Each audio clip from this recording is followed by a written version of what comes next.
In the last video, I meant to discuss free fonts to use for your book formatting, but I got a little distracted and talked more about formatting in general for print. So let me try again.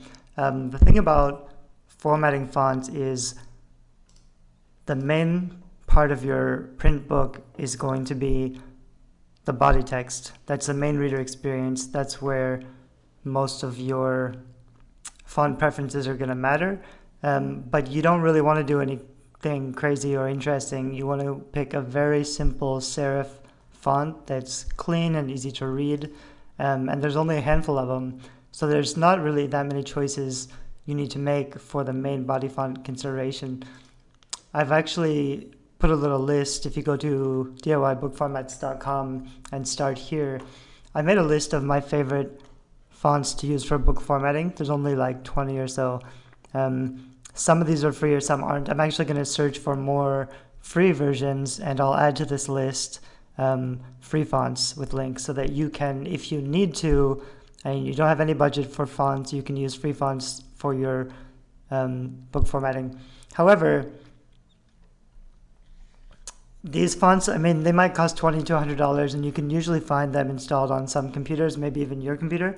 You don't want to use Times New Roman or maybe Garamond. I like Adobe Garamond Pro. There's some other versions of Garamond that's good. The basic free Garamond, it might be okay. It's just that it looks sort of boring and not so great. It's not as nice or clean as some of these other fonts.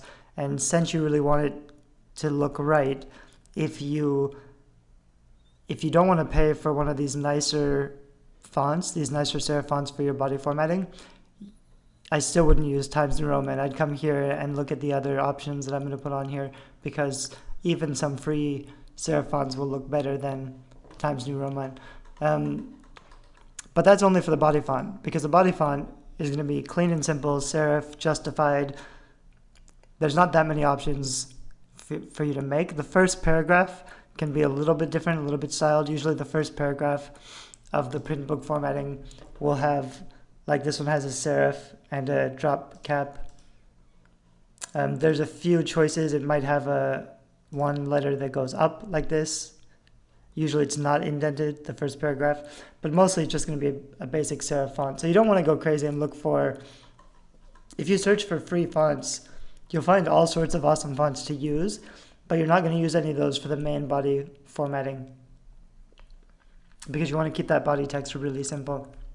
And for ebook formatting, you don't need to worry about fonts at all for ebooks, because you don't want to embed a font or choose a font style for ebooks. The ebook body is just going to be a basic serif font, and whatever the reader chooses, or whatever the default for the ebook device, that's what's going to display. So you don't even have to make these decisions or choose any fonts for the ebook unless you're embedding fonts for the chapter titles.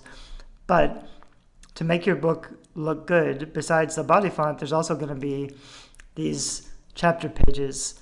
And I like having a serif font against the basic, I like to have a sans serif, a simple sans serif to contrast with the serif that's in the body text.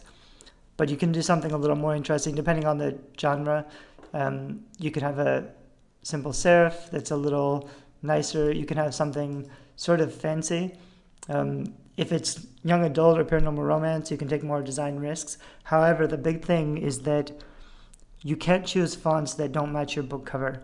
And so that's a mistake. If you search for like free book formatting templates, you may find some that have some really crazy fonts. Like on my site, I have a bunch of formats, and on some of my formats, I've chosen fonts that are decorative. And they look nice if you have a book that fits the genre, that fits the style, because this would be like a science fiction. This would be almost like a Western. Different fonts will fit better for different genres, and you can't mix and match. And you don't want a font that's too clever or interesting that doesn't match your book cover. It's fine if your book cover font is really simple, then you might want to have a little bit of style on the inside, but you don't want to use a template that's going to look like everybody else's template. You don't want to use a template that's so remarkable and recognizable it looks the same as some other book they've read. So it's almost always better to keep it really simple, or just to change the fonts to match your book cover font. So the important thing is going to be your book cover. And if you haven't done a book cover yet, it's always better to get the book cover designed first, so that then you can just match the fonts. Then you can just take a template like this and just change this specialty font to whatever font matches your book cover, and you'll have something really unique. Everything else, the body text, is already laid out really nicely, but you don't want to just use some random font if it doesn't fit for your project. If you haven't designed a book cover yet and you don't know what font you're going to use, I put up a page on Creativity, which is 300 foolproof fonts to use for your book cover design per genre. And I just use some common fonts I have installed on my computer. Some of these are free, some are paid. But for example, you can look at the best fonts for sci-fi and kind of get an idea of what kind of fonts work for sci-fi. And then you could search for these or download one of these. You can look for, on DaFont, there's a whole bunch of fonts. If I wanted to search for something, I could search for sci-fi fonts and I'd find a whole bunch. Some of these are free, and most of the ones on DaFont are free. You can check the license and make sure it's okay. But if you can download it for free, it's generally okay. Like this one says free for personal use, free for personal use. Usually when it says that, they suggest a donation, or you can send the designer something. There's only a few here. I probably didn't search for that well. If you find a font that you like to use, you can download it and use it. Just be careful. If you have a very distinctive decorative font on the inside that clashes with something else on the book cover, it's going to look really unprofessional. So you really want to just match it. So when you're looking for book formatting, and in the next video we're actually going to start going through and I'll start formatting a book for print. Mostly you want a very simple serif font for the body text that's nothing special or fancy, just clean and easy to read. On these sample templates I picked a few, mostly paid, because the paid fonts usually look a little bit better. As a professional designer, I want my designs to look amazing. But there are free options that you can choose that also look pretty good, and I'll link to those on this page as well. But then you want to pick something for the headers that are a little bit more exciting, a little bit cooler, depending on the genre. But if in doubt, it's better to go simple and use a flat serif or sans serif font, nothing fancy, rather than something that's way too decorated and too designed and too messy that doesn't match the book cover, because that's a danger. For example, this is Bleeding Cowboys. That's a really decorative font that's very distinct, so it's easy to recognize. The problem with Bleeding Cowboys is it was very popular for a while on self-published books in the paranormal romance genre, which means you got a whole bunch of books of not so great quality, both design and writing, that were using Bleeding Cowboys.